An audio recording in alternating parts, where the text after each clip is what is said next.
When Yoshinobu Yamamoto walked into the press conference room, the atmosphere was quiet but filled with emotion. Cameras flashed, and every journalist seemed to know something special was about to happen. As he sat down, there was a noticeable pause, almost as if he was collecting himself. Then, in a calm but slightly trembling voice, he said, "I was in tears." Those simple words carried the weight of his journey, his struggles, and his pride. He continued, "It's been a while since I felt tears welling up." It was a rare moment of honesty from an athlete known for his discipline and composure.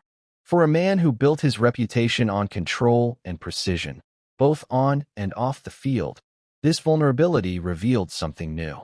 Yamamoto spoke about how the past few months had tested him in ways he had never imagined. He talked about adapting to life in the United States, learning new routines, and facing the constant pressure of expectations. He mentioned that baseball had always been his passion, but this experience had taught him more about himself than ever before.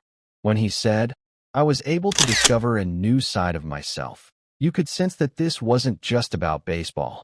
It was about growth, resilience, and rediscovery.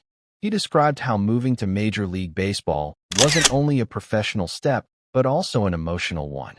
Leaving behind his family, friends, and the fans in Japan who had supported him since the beginning was not easy. He said there were days when the loneliness hit hard, when communication barriers made things difficult, but he never lost sight of why he came here: to challenge himself and to prove that Japanese players can shine on the biggest stage. The way he expressed himself showed humility and gratitude. He thanked his teammates, the coaches, and even the media for their support and patience, acknowledging how everyone had played a part in his adjustment.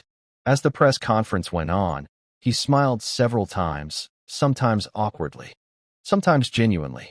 When he recalled certain moments from the season, his first win, his struggles on the mound, the feeling of standing under the lights in front of thousands, his voice softened. You could tell those memories meant everything to him. And then came the moment that changed the room. After his speech, the American journalists began to applaud. It wasn't just polite clapping. It was an acknowledgement of his courage and authenticity. He looked slightly surprised, but then bowed his head in appreciation. It was a rare sight, a cultural bridge being built through honesty and emotion. Yamamoto ended the conference by saying that he wants to keep improving, to learn, and to show his best version in the next season. He said that this year has reminded him what it truly means to be human, to feel pressure, to cry, to fight, and to stand up again. His final words were soft but powerful. These tears were not from sadness. They were from realization. As he walked away from the podium, the cameras followed him, and the applause continued. For the fans watching, this was more than just a player speaking. It was a reminder that behind every professional athlete is a person who feels, who struggles, and who grows. Yoshinobu Yamamoto didn't just talk about baseball that day.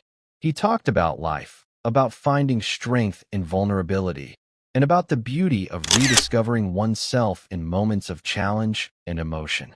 That's why his words touched everyone in the room, and why they will be remembered far beyond that press conference.